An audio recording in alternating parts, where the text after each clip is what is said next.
नाशिक शहर आणि ग्रामीण हद्दीत दुचाकी चोरी करणाऱ्या तिघा संशयितांना नाशिकच्या पंचवटी पोलिसांच्या गुन्हे शोध पथकानं ताब्यात घेतलंय।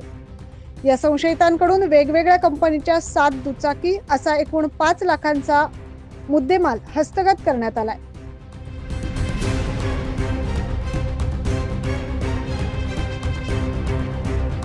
या तपासामध्ये एकूण 7 गुन्हे उघडकीस आलेत। या प्रकरणी पंचवटी पोलिसांनी गुन्हा नोंदवून पुढील तपास सुरू केलाय।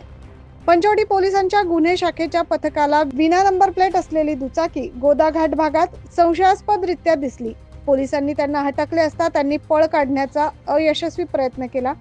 पथकाने तिघांना ताब्यात घेत चौकशी केली। या चौकशीत पंचवटी ओझर शहापूर पोलीस ठाणे हद्दीतून दुचाकी चोरी केल्याची कबुली त्या तिघांनी दिली आहे।